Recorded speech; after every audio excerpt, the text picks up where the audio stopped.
I told you that the most common advice about choosing sunglasses, finding the right pair to fit your face shape, is only the beginning? I've seen women with the exact same face shape try on the exact same sunglasses, and one looks amazing while the other falls flat. So what's the difference? It's something that many women have never been taught to see. So today I'm going to show you how to choose sunglasses the way a stylist does, so that you can stop guessing and start finding pairs that truly flatter your features, fit your lifestyle, and express your signature style. Most sunglass advice sounds something like this. Round face, wear square frames. Square face, wear round frames. And while face shape can be very helpful, it's only one piece of the puzzle. This video will complete the picture by looking at the other factors a stylist considers. And yes, these same principles can help you choose your everyday eyeglasses too. Let's start with face shape and then build from there.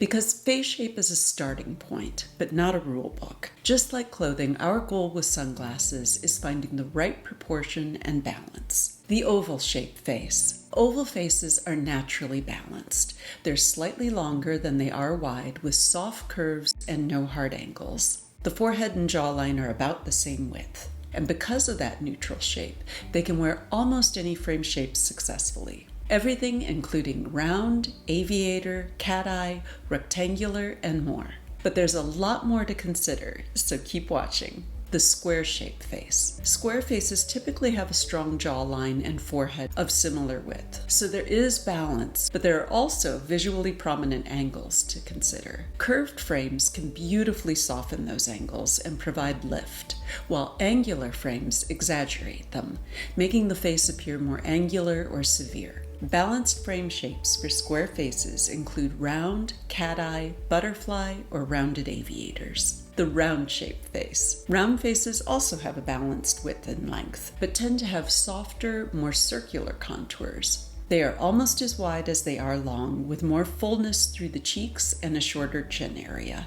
Angular sunglasses often add the structure and definition that beautifully complement this shape, while round styles too strongly echo the already round face. Balanced frames for round faces include wayfarers, rectangular or square-shaped frames, and angular cat eye or aviator styles. The heart-shaped face. Heart-shaped faces are naturally wider through the forehead and cheekbones and narrower at the chin. Styles that add a little visual weight lower on the face can help create balance. If a frame becomes very wide at the top or extends far beyond the temples, it will exaggerate upper face width, the very thing we're trying to balance. Rounded styles, aviators, and some cat eye, butterfly, and softly structured rectangular shapes work beautifully. One quick note. Figuring out your face shape can be a little bit like figuring out your body shape. Many of us don't fit perfectly into one category.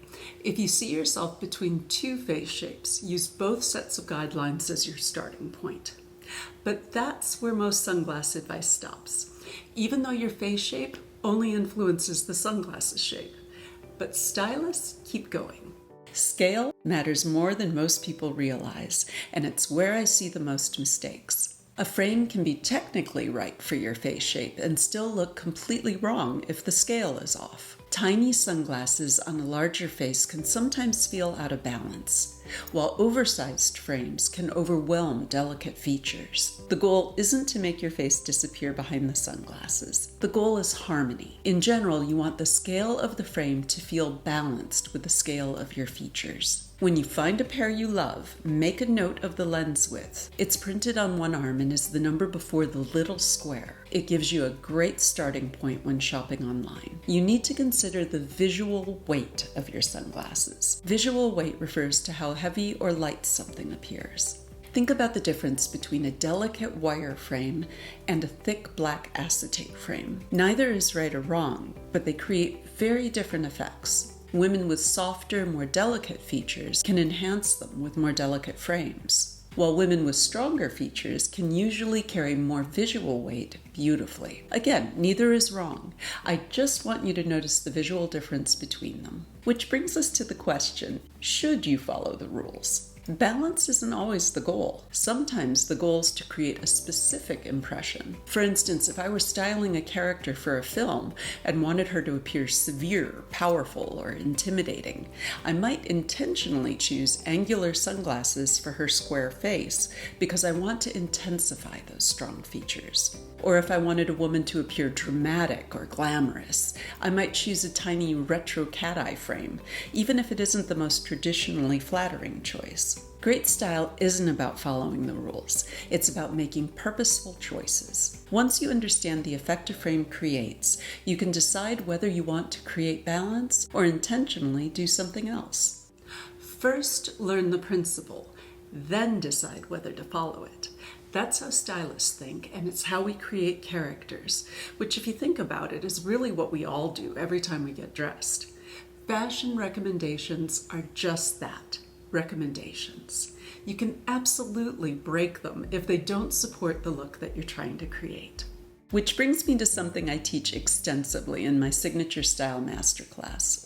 The technically flattering choice isn't always the most authentic choice. Your sunglasses should feel like you. For example, both these frames technically flatter this woman, but the one on the left better complements her eclectic style. Just like someone whose style is classic may be drawn to timeless tortoise frames, or how oversized statement frames perfectly suit the glamour style. And if your style is sporty, your sunglasses should support that lifestyle. The right sunglasses don't just flatter your face, they support your signature style. Should your lenses be polarized? For most people, my answer is yes. Polarized lenses reduce glare and eye strain while improving clarity. They're especially helpful for driving, water activities, snow, and outdoor sports. The only drawback is that some digital screens can appear darker or harder to read. Otherwise, they're a fantastic upgrade.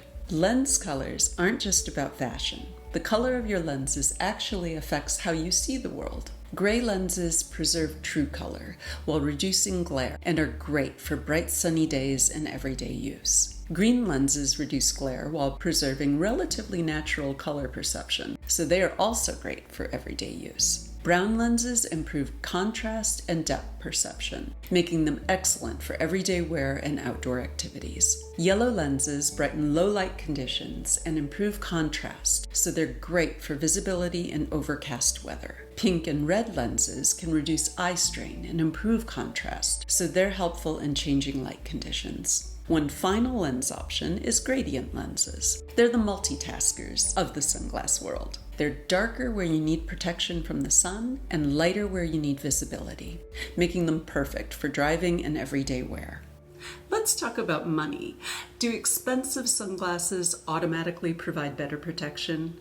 Not necessarily. A $40 pair with proper UV protection can protect your eyes just as well as a $400 pair. What you're often paying for with luxury sunglasses is better optical clarity, better materials, more durable hinges, better craftsmanship, and a more refined design. And sometimes, let's be honest, the brand name. If your budget allows, wonderful. If it doesn't, don't assume you're sacrificing eye health. The most important thing is full UV 400 protection, and that's available at all prices. Here's a quick stylist trick before we move on. When you're trying on sunglasses, don't just trust the mirror. Take a selfie or two at different angles. Seeing yourself in a photograph gives you a different perspective, and it makes it much easier to evaluate the shape, scale, and balance of the frames. It's surprising how often you'll notice something in the photo that you completely missed in the mirror. And if you want to make choosing sunglasses even easier while shopping, download my free Stylist Sunglass Guide below. It includes my face shape guide, lens color guide, and the exact questions I ask before buying a pair. So how many pairs do you really need? Most women can get by beautifully with just 3 pairs of sunglasses. A warm tone pair. Think tortoise, brown, amber, or gold. These work beautifully with warm colors like camel, cream, olive, rust, and chocolate brown. A cool tone pair. Think black, gray, silver, navy, or a cool blend of them all. They pair well with cooler colors like blue, white, gray, turquoise, and violet. and an active pair. A comfortable, durable pair for walking, driving, the beach, hiking, sports, or any activity where function matters most. Between those three, you'll have a mini sunglass wardrobe that can handle almost every outfit and occasion. Most sunglasses don't just give out on their own. Some get lost, but most get scratched or bent because we're throwing them loose into our handbag with our keys and lipstick. And that's the fastest way to scratch them up. You can make your sunglasses last. While you're out and about, store them in a hard case, a microfiber pouch, or any other dedicated sunglasses compartment. And at home, keep them in a tray, drawer organizer, or designated spot. Also, avoid leaving them in a hot car whenever possible. Excessive heat can damage both frames and lens coatings over time. And never set your sunglasses lens side down on a table. Fold them and rest them on the arms instead. In other words, the lenses shouldn't be touching the surface at all. One final question I get asked a lot. Can you wear your sunglasses on top of your head? From a style perspective, absolutely. From a sunglasses care perspective, though, it's not ideal. Over time, it can stretch the frame and affect the fit. So if there's a pair that you've invested in, they may end up needing some occasional maintenance. Again, learn the principle, then decide whether to follow it. And if you'd like to see some of my favorite sunglasses for every face shape and budget, I'll also link my related blog posts below where I keep the recommendations updated. Now, if you've enjoyed this, I'd recommend my Start Here playlist next, because whether we're talking about sunglasses, clothing, body shape, or personal style, the goal is always the same: learning to see differently. I'll link my playlist here and below, and I'll see you in the next video.